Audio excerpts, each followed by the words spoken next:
Well, hello friends and fans everywhere. Once again, it is your fitness captain Jason speaking.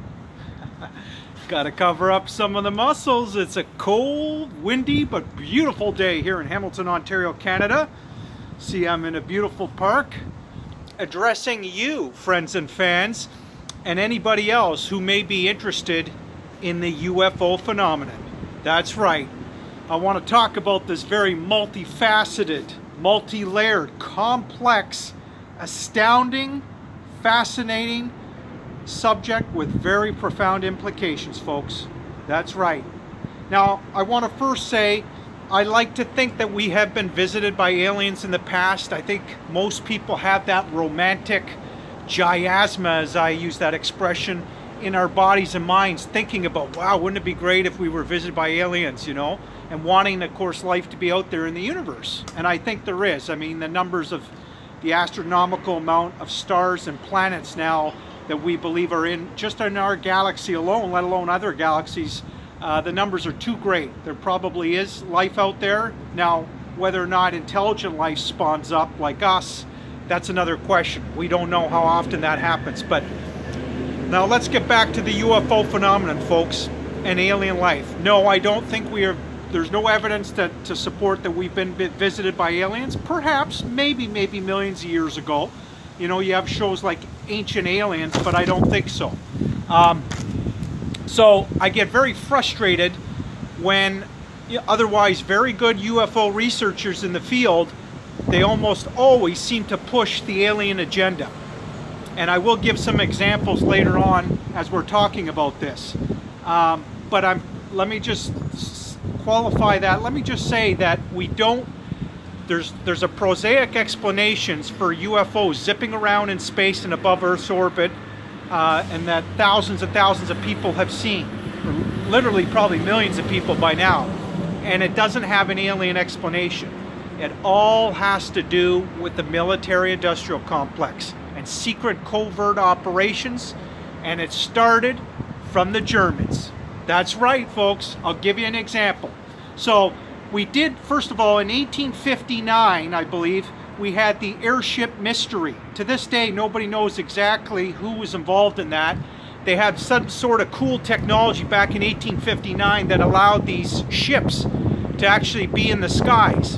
And this was about, I think, 5 to 10 years before, I think 5 years before the Wright brothers with, you know, that invented the airplane, flew the airplane, before that happened. So that was kind of interesting. But in the 1930s, Germany sent several expeditions to the North and South Poles, particularly Antarctica, the South Pole. Now, the Germans were very interested, certain elitists were interested in the esoteric and a lot of history. They wanted to know, I think, you know, about Atlantis. Who doesn't want to know about ancient civilizations? So the Germans were very, very curious, and they sent out expeditions. They took photo reconnaissance pictures. They eventually put their flags up all over the place in Antarctica. And in 1938, they sent out about a third expedition. A huge fleet of Germans went down there, led by Goring, Admiral Goring, and his associate, Rudolf Hess. Actually, Rudolf Hess was a little bit higher up than even Goring. Goring worked under Rudolf Hess. But anyways, these guys, along with other elitists and army, went to Antarctica. And I believe, friends and fans, that's when bases, or shortly thereafter, the Germans started building bases underneath the ice of Antarctica. Now, on another video, I don't know if you've ever seen it, probably about a month or so ago, I specifically talked about the bizarre list of people that have been going to Antarctica recently. But let me just rehash. So Germany went down in 1938. It was sort of kept hush-hush as to what they may have found in Antarctica. Again, they were probably looking for Atlantis and or any other civilization and technology that might be in Antarctica, right? So in 1947, now this is very important, 1947, we had the infamous Operation High Jump. Now, by the way, if my face looks serious, it's only because this is a serious, profound subject, my friends and fans. But anyway, 1947, we had the infamous Operation High Jump that was operated or in control with Admiral Byrd He was in control of bringing down over 4,000 U.S. soldiers, a huge fleet of ships. They had a destroyer, there were airplanes, I think they even brought submarines, and you know, the whole world at the time was wondering in the U.S. why is he bringing a huge, you know, military flotilla, a fleet of military to the Antarctica? The cover story was sort of, well, we're going to sort of have a look in Antarctica and create little America or whatever in Antarctica. But why do you bring a military? So they were obviously had been told something or found something themselves in Antarctica, the United States. I think they may have suspected the Germans were down there. They probably saw huge caverns in Antarctica, again, probably German bases at the time. And so the U.S. went down there. And why this is important, friends, to tell you, is there were reports, and this is a known fact, that Admiral Byrd had a very curious interview with the El Mercurio, I believe it was called. It was a Chilean newspaper because he had press on the ship. And on his way back, before he was debriefed in the United States, Admiral Byrd, I think he said this interview in the Chilean newspaper because he knew he was going to be debriefed in the United States and would never be able to talk about what he saw. And what came out, and reports later on as well, was that UFOs came out of the ice. They used the word spacecraft or unidentified flying objects came out of the ice. There were reports they shot lasers, and it's a known fact that hundreds of US soldiers died. Yes, these UFOs, obviously, whoever they were, whatever civilization had this UFO technology, it was a greater high pitch of technology than what everybody else had. And so Admiral Byrd, him and his fleet, they had to rush back home. Yes, they had to turn back and leave for their lives, I guess. So that was pretty amazing. And in the interview, he said, get this, he said, we were attacked by an enemy. He didn't specify the enemy, and he was warning the U.S. of an attack of these flying craft that can go from pole to pole at extreme speeds in no time, in minutes. And that is an amazing comment, because back then, as you know, friends and fans, with the conventional aircraft that we were thought to have, or what we did have, you had to refuel. You couldn't just fly from pole to pole. So that was pretty amazing in itself. So that was 1947, and then another amazing incident happened just a few months later. Guess what happened, folks? You know, Roswell, the crash at New Roswell, Mexico. And I think, folks, there is circumstantial evidence, if you connect the dots. Again, this is not aliens that came from a star system many light years away and somehow made it to Earth and found us and crashed in New Mexico. First of all, I think anybody would agree that it would be very surprising if an alien spaceship is able to get to Earth from many light years away, travel interstellar space at incredible speeds, manipulating time and space, and yet they crash in New Mexico desert. What, because of a thunderstorm, or just because somehow the military, another theory is the military had the radar systems then and UFOs weren't used to the radars? Give me a break. No, if you connect the dots, as my good buddy Joseph P. Farrell connects the dots for you, that was German technology. That was probably German UFO that crashed in New Roswell, New Mexico. This is one of Joseph P. Farrell's books. And he's got me so pumped up and enthused putting out videos for you guys, because I'm just fascinated by this researcher. And another excellent UFO researcher that I really dig is Richard Dolan. But Joseph P. Farrell, what I really enjoy about Joseph's work, Joseph P. Farrell is a scholar. He's a bit of a historian. He covers geopolitics as well, and he's just a brilliant, brilliant mind. What I like about him, he doesn't jump on the alien bandwagon. He actually covers in great detail about the Nazi technology and what they were working on in the 1920s, especially the 1930s, before World War II, World War I, and post-World War II. And an example is the Germans were working on the bell. Now, Joseph P. Farrell has written extensively about this. What is the bell? Well, the bell looked like a bell. It was an object, and it actually levitated off the ground. It did not fly. We know reports of this from concentration survivors in Germany at the time, and it's documented about this project the Germans were working on. And the technology, my friends, this breakthrough was so important to the Germans and so massive with profound implications like never before that the Germans classified this project more classified, more secret than even the atom bomb. That's right. Unbelievable. So that's the kind of technology, anti-gravity, plasma, and torsion physics the Germans were working on way back in the 1930s. And I've always said, friends and fans, we made breakthroughs in anti-gravity big time by 1953, 1954, around that time. And why do I say that? Well, not only do you have the Bell Project in Germany, not only in 1947 do you have the incident with the UFOs flying out of the ice, attacking Admiral Byrd's ships, which tells you obviously there's a high pitch of technology, like I said, going on in Antarctica. And who is that? Again, I would argue that's the military, the Germans down there.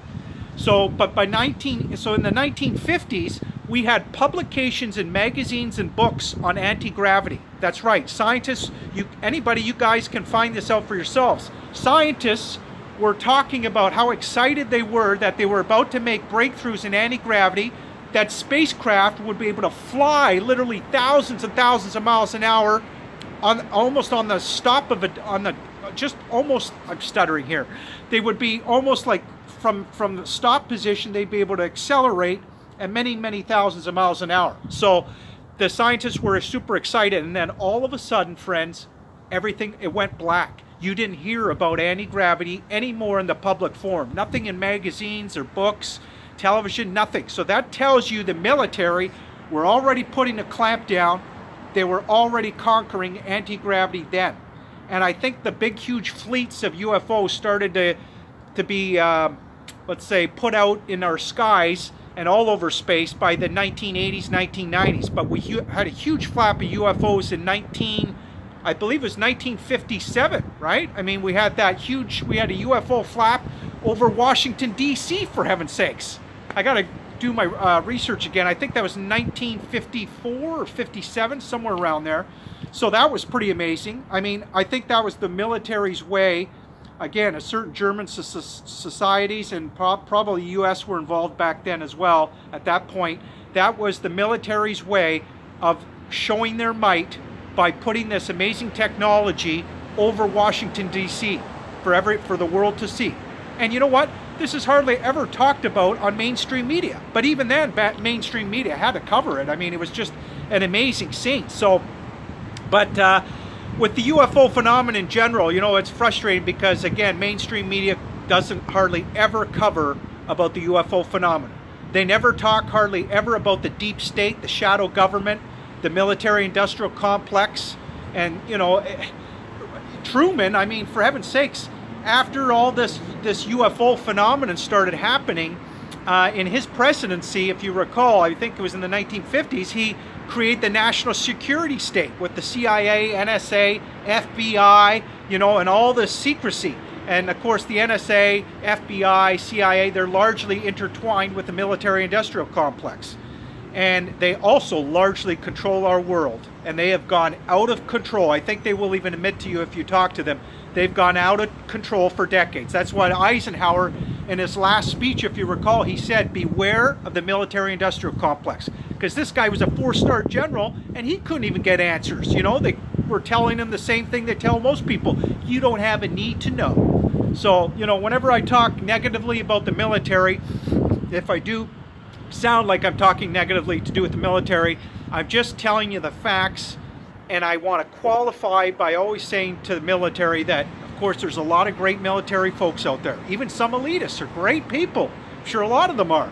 But I think they will admit to you, too, that, you know, there's way too much secrecy. I can understand the military and certain governments, you want to keep certain things secret. But you know, with too much secrecy, with all the secrecy we have nowadays and for decades, it really just breeds evil. It breeds greed. It breeds corruption is the word I'm looking for there. You know what I'm saying? And, you know, we really do have to stop dumping trillions of dollars into the military-industrial complex. But I'll save that video for another day. So we do have this UFO phenomenon, folks. And again, you know, with the trillions of dollars that we have been putting into the military and deciphering a lot of illegal money, sometimes drug money, you know, Wall Street corruption. We got the banksters that are controlling the world, deciphering money, money laundering. It all goes largely to the black secret world, the black programs, the black secret projects that are working on amazing propulsion systems. I'll give them credit. I mean, we can't underestimate human ingenuity, folks. That's why I go back that there are no aliens. You don't underestimate human ingenuity. And because excuse me, let me catch my breath. I know I'm talking fast, friends, but because of the 1930s, because of the UFO programs of the 1930s, which gave rise to the dark fleet, as I use those words, because of that, and because in the 1940s with Operation Paperclip, when we brought all those thousands of German scientists, many of them the United States got, Russia got the rest of them, because we brought so many of those, the most brilliant minds in the world, the German scientists who were trained to sort of think outside the box, that came up with these amazing technologies. We all know the Germans were way ahead of Russia and the US and all the countries back then, you know, post World War II and before World War II. But because of bringing back paperclip scientists, we were able to make real technological progress like never before. It was amped up to a whole new level, folks, because of that. So, and you know, the U.S., which isn't talked about too often, is we made deals with a lot of somewhat evil, real evil people actually in Germany that did, or let's say we made deals with people that did a lot of evil things in Germany with those, with the Jews, you know, in the concentration camps and torture and slave labor. We made deals with them to come to the U.S. A lot of them had very comfortable lives, and we were trying to get, as I say, that technological progress to create all these UFOs and amazing technologies, which we did, and which we have in place to this day. And I've got some people in the park listening to my subjects, discussing with my friends and fans here, trying to teach people about the UFO phenomenon that's going on. Are you writing it down? Yes, I have written notes as well. Thank you. Yes, folks, I do write a lot of this. I like to think that I have a broad mind. I don't just work out. I love working out. That synergy, that synergizes the body, mind, and spirit, as I always say. But, you know, I try to get at the truth about what's really going on. And you don't get that from mainstream media, friends and fans. As I always say, you get a very narrow scope of the truth on CNN, CBS, Fox News, all this American propaganda bullshit, as I say. You got to go to alternative media sites and or read books. And when I go to alternative media sites, I don't just believe in every researcher that I come across. I pick my favorites. And again, you've got to read some of Joseph P. Farrell's work, at least, friends and fans. He's got at least, I would say, about 30 books out. And the guy's only 50 years old. He probably pumps out a book every month. He's just amazing. And he's got an awesome website called Giza Death Star. Giza Death Star, which is, I think, probably the most interesting, most profound, informative website possibly in the world today. Again, he's covering geopolitics on a daily and weekly basis. He talks about what's going on in Cuba. I could give you all kinds of examples. An interesting example would be, excuse me, in Cuba, just recently this year, we had U.S. diplomats in the embassy of Cuba that were attacked with some sort of pretty high-tech, really high-tech sound waves, some sort of sound technology that made them sick and discombobulated. And I think some Cubans were affected too, but it was targeted, it looked like, towards some U.S. government senators over there, or, you know, embassy people. And so they had to bring back the U.S. people back. They had to turn back and go back to the United States. So I think that is some sort of group within the shadow government or deep state, what have you, a rogue group that is actually trying to interfere with U.S. relations with Cuba for whatever reasons. They don't want them to have good relations. So, and it's working. I mean, here I was, I thought the U.S. were going to make all these deals with Cuba and be flying down hundreds of thousands of U.S. to Cuba. And I was a little concerned because they would raise the prices for us Canadians who want to enjoy a beautiful life and vacation in Cuba, right? Because once the U.S. go down there, things will never be the same. I'm not saying a lot of everybody in the U.S. are bad. There's a lot of good U.S. people, but I think they will even admit a lot of times when they go into countries, it's not always for the better. But hopefully there would be more positive things out of it than bad.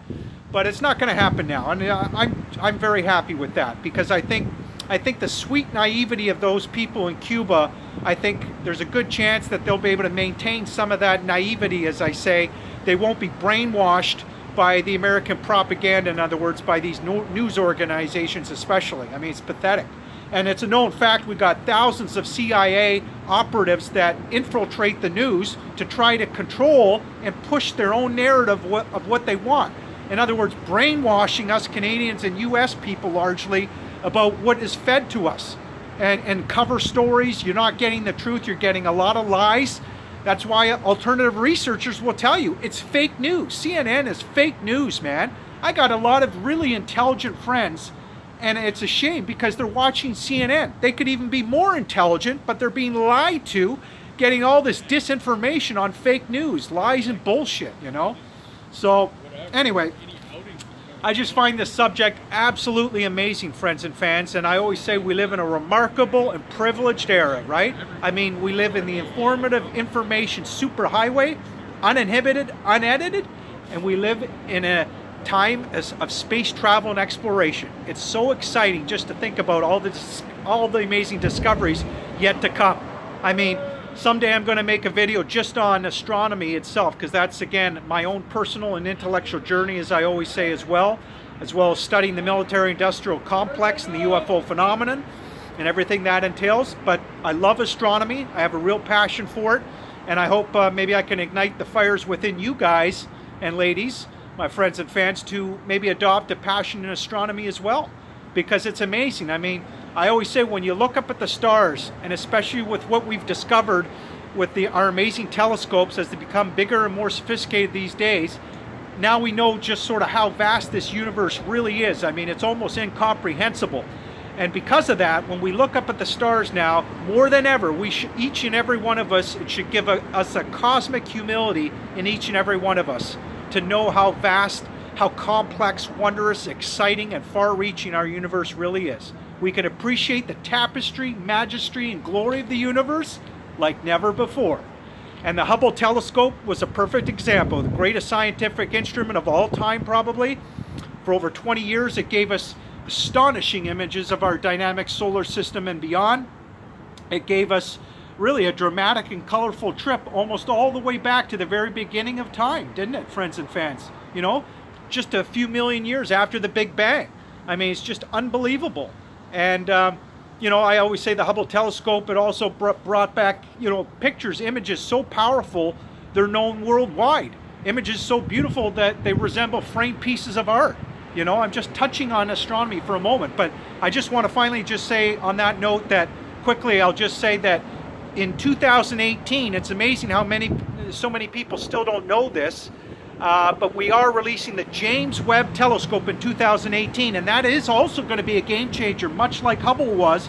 This will be a game changer. They know scientists are going to make amazing discoveries again, because the James Webb, unlike the Hubble, is designed to see in the deep infrared of space. The Hubble could see a little bit of infrared, but it was more designed for the ultraviolet and violet and visible light. So the James Webb is going to be able to pierce through the dust clouds, revealing the delicate star formation beneath those dust clouds.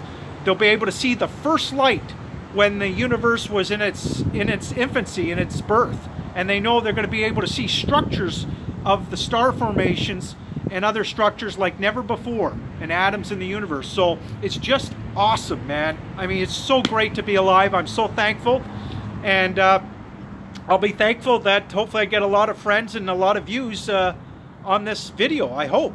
So I hope you listen to what I have to say, friends. We're going to continue this conversation another time, discussing more about the UFO phenomenon, more about the trillions and trillions of dollars that are going missing every year, largely into the military-industrial complex.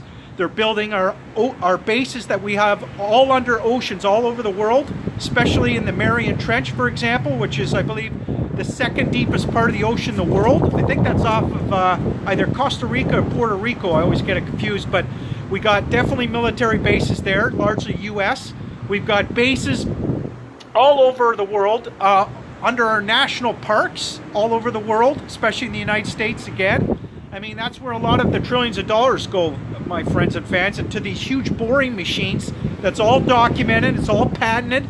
The US go underground with these big, huge boring machines, and other countries as well. So, you know, that's where a lot of your trillions of dollars going, and towards the secret space program. That's also where our taxpayers' money is going. But I mean, it is fascinating once you start realizing we have a secret space program.